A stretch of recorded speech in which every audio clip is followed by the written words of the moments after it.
Yo, what's up, everybody? I'm Marcus. I'm Ryan. And together, We are the Northwest Sports Fanatics. Back at you with a new video. Our favorite video of the week, NFL Power Rankings, week number 5. Yes. Who are the best of the best this week? Hey, man, we back at you like we do each and every week with our top 5 teams, not ESPN. Nope. Not NFL Network. Nope. Not CBS Sports. Nope. Or anybody else but your boys, Marcus and O-Dogs. Yep. Our top 5 power rankings. Right, so do we want to go over just a couple of honorable mentions just to let them know or no? Well, we only got one honorable mention this week. Okay. This team would have been higher, but be on the lookout for them. They got a big game this weekend. So who we talking about? Well, the one team, actually I got 2. You got 2? So we got one that's going to be playing on Thursday Night Football. We got the Seattle Seahawks. Right, hosting, right, the Los Angeles Rams, but the Bucks beat, which was kind of surprising. Big game, NFC West supremacy on the line.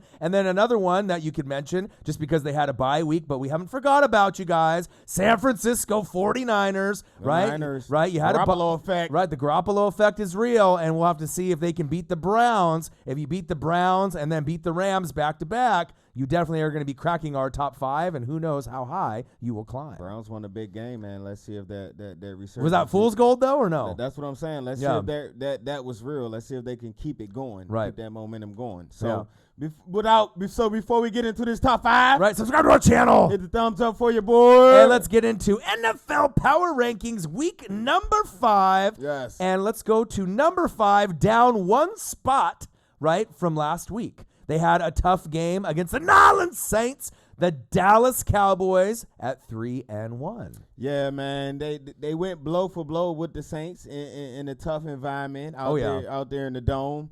That defense is something special. The offense didn't have a great day, but the defense definitely kept them in it. Van Der Esch and Jalen Smith had pretty good games. But what I'm excited about this team, and one of the reasons we still got him in the top 5, is Robert Quinn. Yes. Hey, man, he looked legit, man. He came across that edge, looked like 2012, 2014 Robert Quinn, man. He has 3 sacks in the last 2 games, so let's see if he can keep that going. Right, so DeMarcus Lawrence, then you got Quinn, then you got Van Der Esch and Smith and Byron Jones. So you have plenty of weapons. You lost to the New Orleans Saints 12-10, nothing to hang your hat on. One of the things that I noticed, the missing piece, right, was Michael Gallup. Right. Michael Gallup really helped extend, not only the field for Amari Cooper, but it just gave them another option that they didn't have to go down to Witten or Cobb, someone that was a little bit better, the guy that had the best training camp in Dallas this offseason, Michael fucking Gallup. They need him back. He had the meniscus. He'll be back in a couple weeks, but I guarantee you once he's back,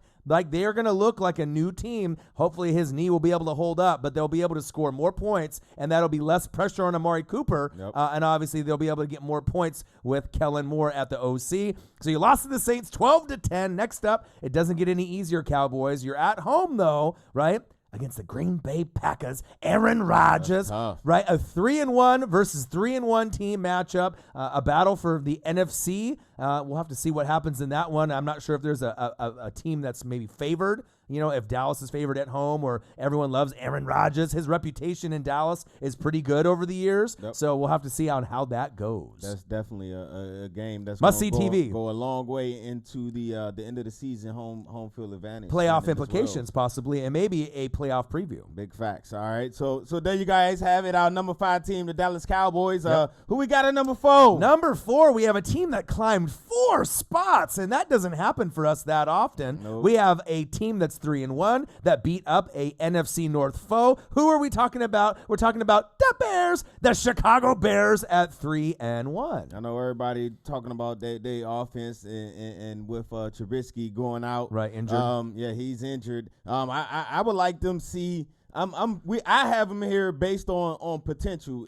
At some point in time, that offense, they got enough weapons. They should be able to score enough points. Mm-hmm. But for me, the surprise of the team so far is Panera Bread. Panera. The kicker. Man, he's been money. He's 8 for 9. I don't want to jinx him, knock on wood, 6 for 6 in extra points. So salute to him. Right. So for me, you defeated the Vikings 16-6. We've seen some criticism from Adam Thielen, Diggs, towards Kirk Cousins. Throw the damn ball, but when you have guys like Khalil Mack and that squad, the gang, defense, the man, gang that's out there, right? It's tough, right? So it's hard to score points on the Bears. Obviously, with Trubisky out, we'll have to see on who can step up. David Montgomery is one of those guys starting to get more looks. Yes, but I want to give a shout out to someone that not a lot of people know. Who? The D tackle, Nick Williams. Okay. So no one really knows who Nick Williams is. He's got 2 sacks, 4 for the season. So he's kind of a sleeper defensive talent that they're just kind of milking, just waiting for you just to wait and wait and wait. Bang! And then he hits you. And then all of a sudden you're down. Right. Next up, you're on the road against the Raiders, who are 2-2. So that won't be an easy game. The Raiders obviously had a huge victory on the road, I believe, against the Colts. Yep. Right. So no one expected that to happen. The Bears will be out with Trubisky, but that might be a good thing because their backup actually can play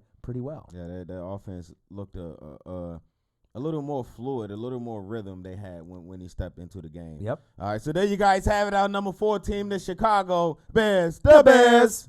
Who we got at number 3? Number 3 is one of our favorite teams, and it always has been one of our favorite teams for many, many years. Yeah. They have arguably one of the best defenses in the league. Their quarterback is out, the future Hall of Famer Drew Brees. Drew Brees-us. We have number 3, up 4 spots, 3-1, New Orleans Saints. Hey, man, what can you say about the New Orleans Saints? But amazing. It's the AK-41, man. His alien. I ain't gonna lie. I was one of the ones, and we used to have this talk when he first came into the league. I was like, he can't handle the workload. He's going to get banged up. He's too small. But man, his balance and his ability to break tackles and to get those extra yards to sliver through these holes is what makes him amazing. And I'm here to say I do eat my words. I take that back. Right. He's going to be just fine. I've seen him in the off season and obviously throughout practices. He works on the medicine ball for balance, and there's a lot of little techniques where they're throwing him objects and he keeps his balance. You can see it this season with his balance and his power and his technique. They miss Mark Ingram, right? But they're still doing just fine with Latavius Murray. Yes. 3-1 New Orleans Saints. You defeated the Cowboys 12-10. Teddy Bridgewater is still doing enough for them to not only beat the Seahawks in Seattle, they got help in special teams, right? And also on the defensive side of the ball. Yeah. But let's give a big shout out to Marshawn Lattimore, right? He was getting toasted a little bit last week, right? Right? He was getting toasted a little bit, last season, right? But now he's starting to step his game up. And one key piece for them winning the game, shutting down Amari Cooper, right? Coop. And obviously, if he didn't play as well as he did, I think the game might have went the other way. Right. So you got to give a shout out to Marshawn Lattimore. We've always thought he was top 5, top 6 corner ability, talent, that's big potential, right? Top 5. So when he came in the league with 5 picks as a rookie, we're like, wow, this guy could be top 5 corner like right now. Right. Then he had a little bit of an off year with 2 picks, and he was getting burnt a little bit here and there. Started a little slow this season, right? But we still thought there was potential there. That game really opened my eyes because, he still has that lockdown ability. You can't count a guy like that out. That game is what we knew who he was. Right, absolutely. And then next up, you got a home game against who? The Tampa Bay Buccaneers. My team, so we'll see. But some gotta give. Right, but you are in the dome. You're at home. So, we'll see how it goes. 2 great defenses, right? Obviously, we'll have to see how the offenses play out. Right. But I'm excited. The game actually means something, and it hasn't meant anything in a long time. That's a good feeling. So I know the New Orleans Saints are going to not necessarily be scared of the Tampa Bay defense, but they're going to be excited for this game, and hopefully it'll be a high-scoring game for both teams. Number 3, 3-1, New Orleans Saints. Yes. All right. Who we got at number 2? Number 2 is a team that is always favored from year to year. They had a tough matchup against a team that has a top 10 defense in the Buffalo Bills, right? They have a top defense as well. The New England Patriots at number 2. Oh, man. I heard something that maybe this may be Belichick's best defense ever. It's crazy. Wow. This team is really good. To me, it's headed by the vets, the McCourty at safety, Bros, and also Hightower at linebacker. Yep. The resurgence of Mr. Jamie Collins, my favorite, who's been making plays. Man, this defense is amazing. But let's not overlook Tom Brady is about to get some help. I know he looked kind of bad last game. No, he looked awful last game. He's pretty bad. But Mr. Benjamin Watson is returning for him. Huge. I ain't saying that he's Gronk, but him be able to work underneath, and the safeties is going to take some help. I mean, take some pressure off of those wide receivers, and Edelman and Gordon will be able to get it open a little more as well. And I know Dorsett, I think, got like 8 or 9 targets and only had like a catch or 2. Yeah. I had him in fantasy, and he kind of gave me a stinker. So I'm expecting him to have a better day. But you defeated the Buffalo Bills, your divisional rival. If Josh Allen played a little bit better instead of those 3 picks that he had, right? The Bills would have won. I mean, the Bills are coming. I kept saying this. We kept talking to John Roberts and the Buffalo Bills, the Bills Mafia. They said, we're coming. We're close. The defense has improved. We see it. And obviously, they only won, the Patriots, 16-10. So both teams on offense didn't really do a whole lot. But what it does show me is that the defenses are both legit. Both defenses. Right? They're both for real. Jamie Collins right now is the MVP of the Patriots. You could say it would be Tom Brady or Belichick or Josh McDaniels, the OC. Bottom line, it's the defense and Jamie Collins. Check this out. So when they traded him away to the Cleveland Browns, he could have been butthurt. He could have been pissed off, right? And then coming back, he could have held a grudge. His money. No, he could have held a grudge. He could have, not tried to be a team player, just be all about himself. But it's the complete opposite with him. 3.5 sacks, 3 picks. Wow. One of the most athletic linebackers. And I don't know if you saw the one play on Good Morning Football. I wasn't supposed to be watching it at work this morning, but I did. So he ended up jumping over, not on anybody, right? And ended up distracting, I believe, Hauschka from one of his field goal kicks. So he can really do everything out there, and they need that resurgence, and that's why they're playing so well. Yep. Yeah, Tom Brady is going to struggle at times against a top 10 defense. We saw that. And 42. Right, exactly. But at the end of the day, a dub is a dub if you win by 1 or more. And as I look at the paper, it says 16-10. So they end up winning that game. They're 4-0. Next up, they're on the road against a team that you're familiar with. Upset. The Washington Redskins, 0-4. Will they get their first win? We will see. Nope.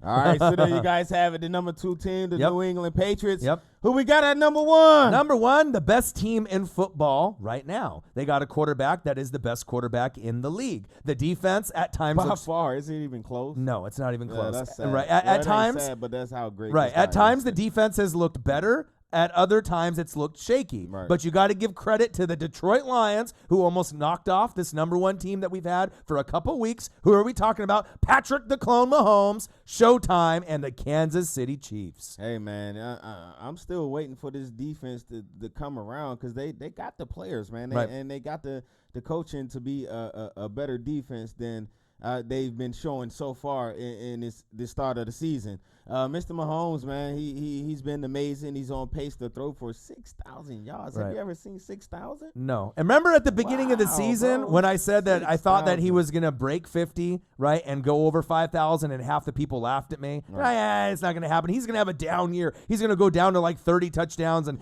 3,500 yards. Well, the complete opposite has happened because we can tell this guy is not like anything we've ever seen in the NFL before, and he's got a perfect marriage with Andy Reid. And think about this.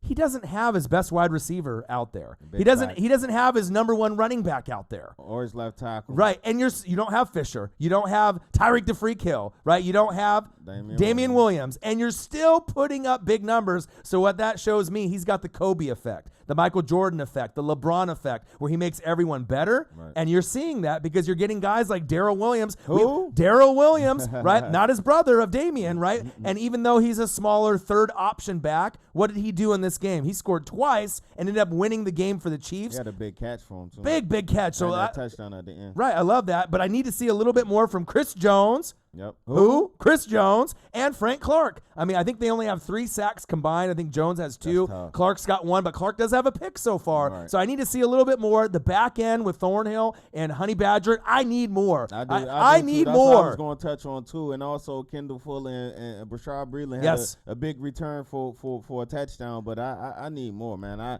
I'd expect this defense to be top 10, man. Yes, I need the linebacking core to play better, the D-line to get a little bit more stats. But I think the secondary is what's going to get picked on for them a lot. We need to be able to see some stops, some pick sixes, some deflated, batted down balls. I need to see it. Next up, you got one of the best games of the week. You're at home, Sunday Night Football against the Indianapolis Colts, who are 2-2.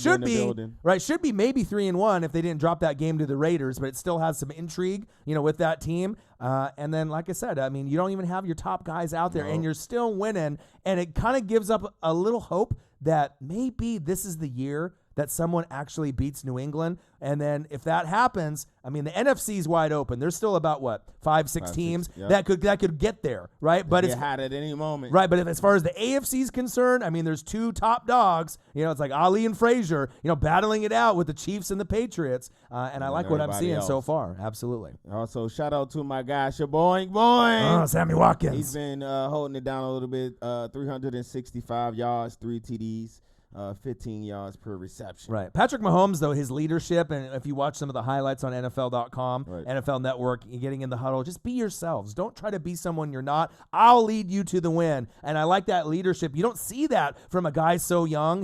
His mind is wise, way beyond his years. He plays like a 10-year vet. Right. And that's really crazy to me, but we'll have to see if they can keep up the number 1 position in the Northwest Sports Fanatic NFL Power Rankings, week number 5. All right, there you guys have it. Make sure you subscribe to our channel. Hit the thumbs up for your boy. And we're back at you shortly with another video. Drop y'all top 5 below. Yeah, comment below. I'm Marcus. This is my guy, Ryan. Only got one question for you. Who talk sports like us? Northwest Sports Fanatics. Check out the merch. Ooh, merch. Link below.